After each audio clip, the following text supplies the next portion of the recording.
Welcome back to the Messy Success Podcast. I'm your host, Elizabeth Henson. This is a place where we are focused on community-based marketing, self-development, and leadership. But what I'm really passionate about is helping you do what you love and make a living doing it. So today we are going to talk about my recent promotion for my 200th podcast episode. We went all out, and I wanted to do a debrief because this was incredibly eye-opening just in the world of the digital marketing landscape and what's happening. So 7 years ago, when I launched the podcast, 7 years, I know that's an insane amount of time. But 7 years ago, I launched the Messy Success Podcast. And this specific launch was one of the most momentum building things I have ever done in my business. That doesn't mean I monetized it, right? When I first launched the podcast, I had no vision or clarity around how I was going to leverage that to monetize my business. I just felt really called to create a podcast. I know that I love delivering content in this auditory way. And I wanted to talk about things, way past photography. So at the time I launched the podcast, I was still running a full-time photography business. And I was like starting to transition into this coaching world. But I was really intentional and really professional. And we saw incredible results launching the podcast. The amount of support from the community was insane. So I wanted to do an experiment. You guys know, for me, everything in business is an experiment. So this celebration for our 200th episode is actually what I call an excuse to promote, like an ETP. So anytime you have a business anniversary or you buy new equipment or you get a new office space, like that is an excuse to promote the things that you're already doing, right? So we want to look for these little ETPs, these excuses to promote like throughout the year. It doesn't always have to be this big launch or open cart. You can take the offers that you already have on the table that you are taking bookings for and just think of excuses to promote them. Holidays, Mother's Day, Christmas, Black Friday. I mean, we do this all the time. This is nothing new. But I wanted to take this 200th episode and use it as an excuse to just get loud about the things that we're already doing in my company. And I wanted to mimic the momentum and success that we had. I'm petting my dog down here. Sorry. She's a little needy today.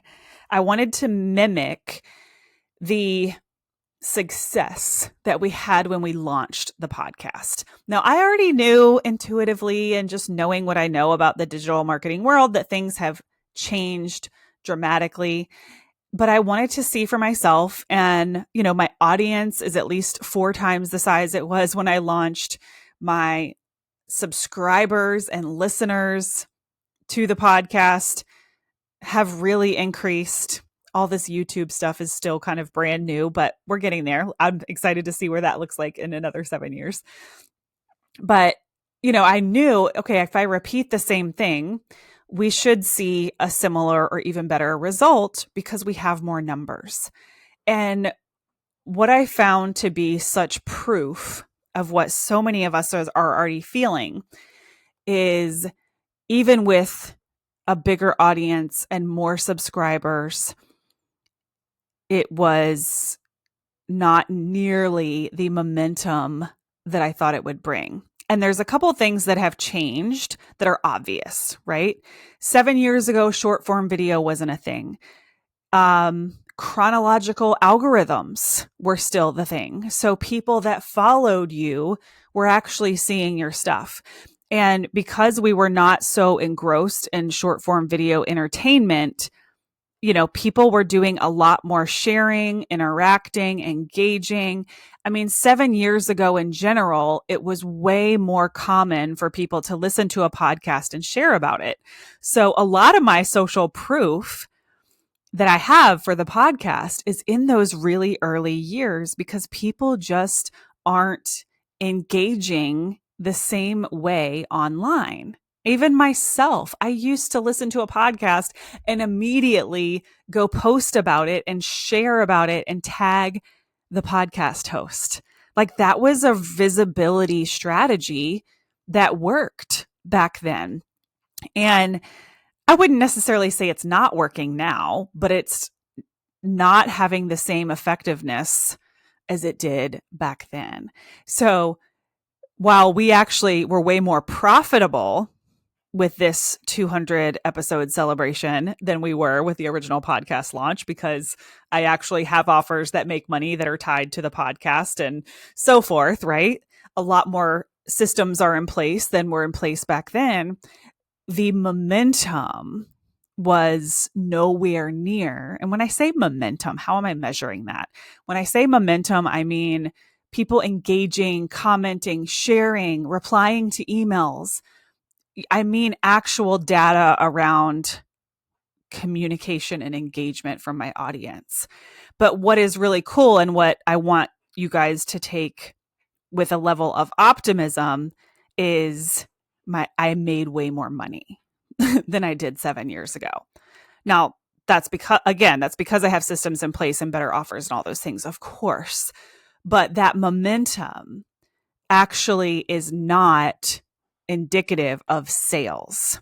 And that's really important when you're in a promotion and you feel like nobody's paying attention. I could have easily pulled the carpet and been like, this isn't working. Nobody's seeing it. I put in all this work. Nothing's happening. And I could have given up. But instead, this was in our marketing calendar. I, wanted to do a 2-week promotion around it.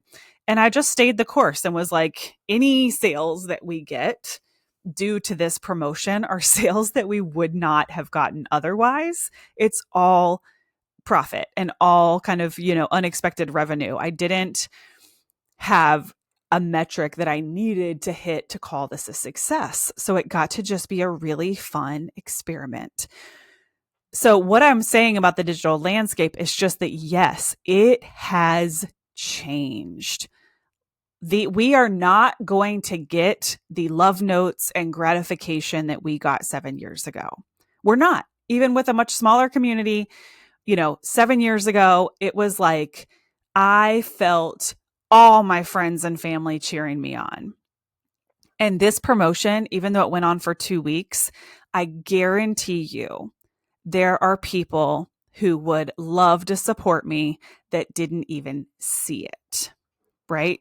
Because the algorithm isn't working in that direction for them, because when they do log on to social media, they're watching short form videos and then they're getting off. But they're not checking their email as much. Like people's behaviors have changed. And it would be really easy for me to be in an oh, poor me type of headspace. But instead, I'm like noticing this is what's different than 7 years ago. What can we do with this information that would be powerful? What can we do with this information to tell us what to do next? When the world is zigging, how can we zag? There's opportunity somewhere, and we can use this as leverage to figure out where that opportunity is. So I'm going to talk about that in a second. But again, the important point here is with this debrief, with incredibly less momentum. I'm talking like, if I had to be dramatic about it, crickets. Okay. I hand wrote 42 emails and got 2 responses. Okay. 7 years ago, out of 42 emails, I probably would have gotten 36 responses. It's just the way the landscape has changed. But my sales, the amount of dollars that I made, was higher. So what can we learn from that?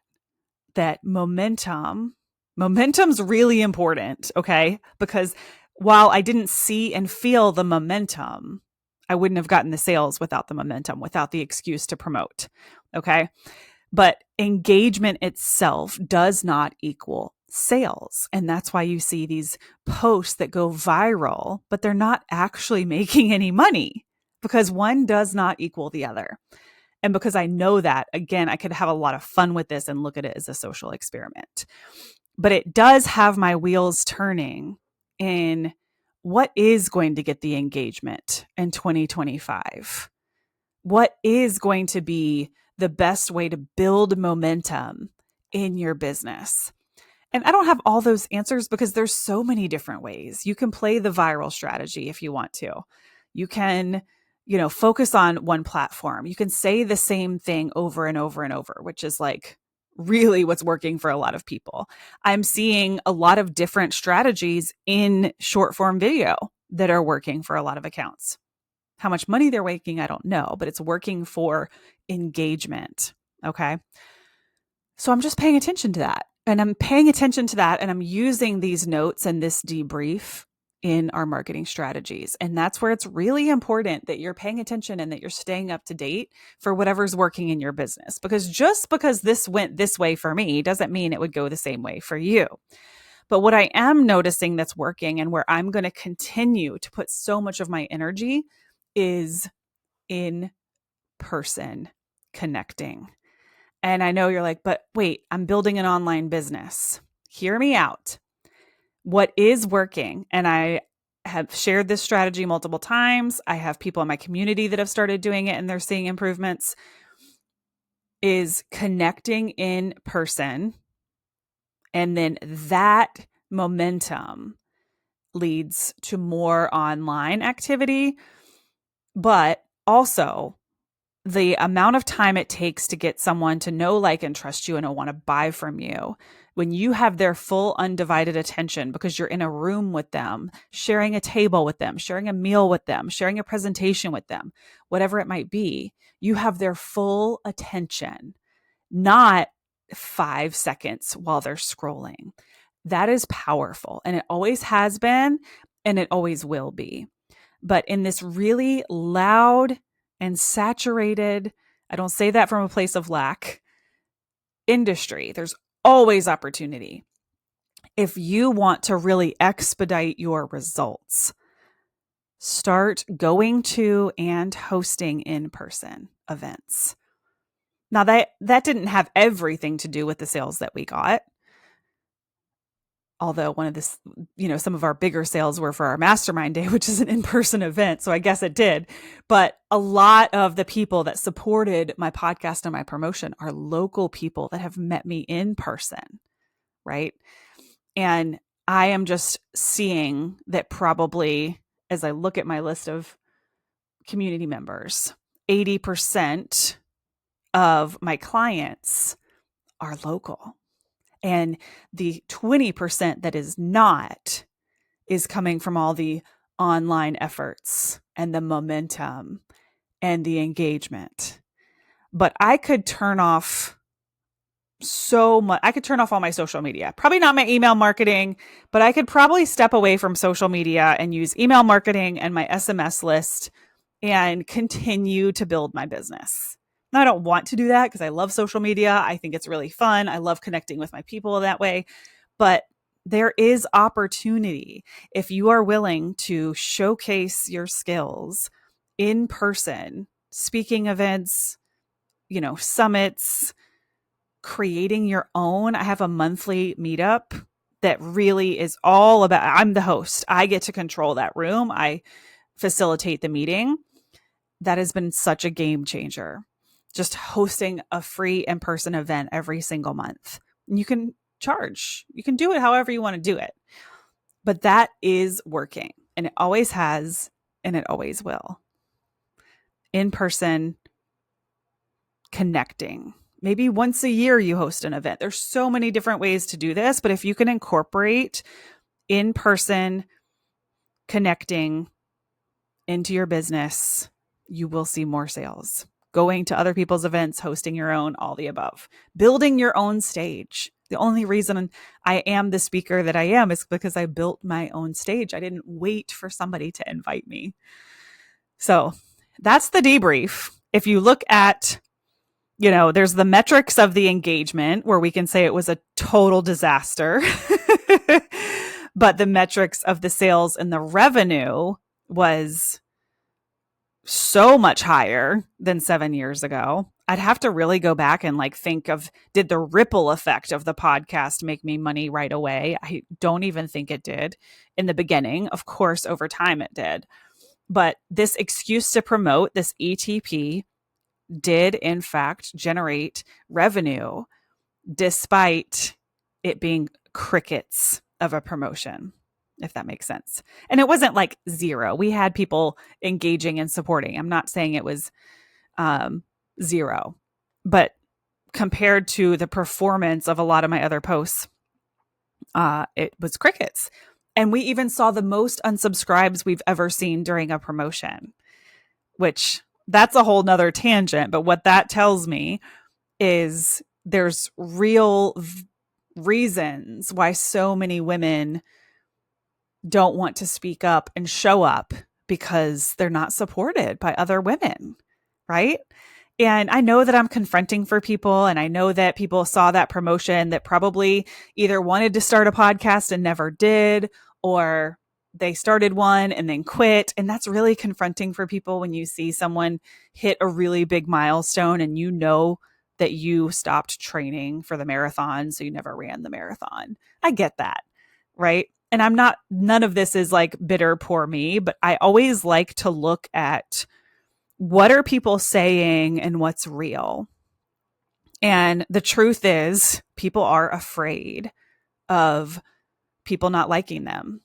People that I work with every day have a fear of being disliked. They have a fear of getting hateful comments. They have a fear of success. And there's realness to that. This promotion led to a lot of unsubscribes on my email list, more than when I'm actually selling something or in an affiliate launch or anything. You know, so there's a realness to the more that we succeed and the more that we cheer ourselves on, people are going to step away. And that's okay, because that means they were probably not going to ever buy from me in the first place. So I'm like, see ya, here's the door. But what I see in that as a social experiment is like, there's validity in the fears of so many women. So if I can just be a small part in helping some of these women break through that fear and show up for their purpose, their desires, their dreams, and show their children what's possible, I will power through as many unsubscribes and no's as I have to reach the one person that wants to do it. And that's enough for me. I've said that before, like having my own deja vu moment. So all that to say, in-person events are definitely what is working. Online marketing is working. It has just changed, and we cannot measure how something is going to perform based on how many likes and comments and engagement that we're getting or reviews that we're collecting. They're just, one does not equal the other. You have people that are looking and not commenting. I see stuff all the time that I'm like, I'm so glad I saw that, but I definitely don't have time to write a thoughtful comment right now. But in my mind, I'm glad I saw it and it stuck with me, and maybe I saved it and forgot about it. Who knows, right? It's still working. It is still working. We just have to make sure we're not measuring our success and our potential on that momentum, on that engagement, right? You know when your business has momentum. And even though we were hearing crickets during this promotion, I could feel that there was some momentum, right? Cool. Okay. Thank you guys, so much for being here. If this was helpful, please give us a like or a subscribe. Make sure that you follow us on Instagram at Elizabeth.Henson. Come say hello. And if you have not taken our Clarity Next Action Step quiz, you can go to elizabethhenson.co/next, and that will guide you on exactly what to do next in your business, whether you're in paralysis of analysis or you just want a little bit of guidance from a real business coach. I would encourage you to go do that. And I'll see you guys next week.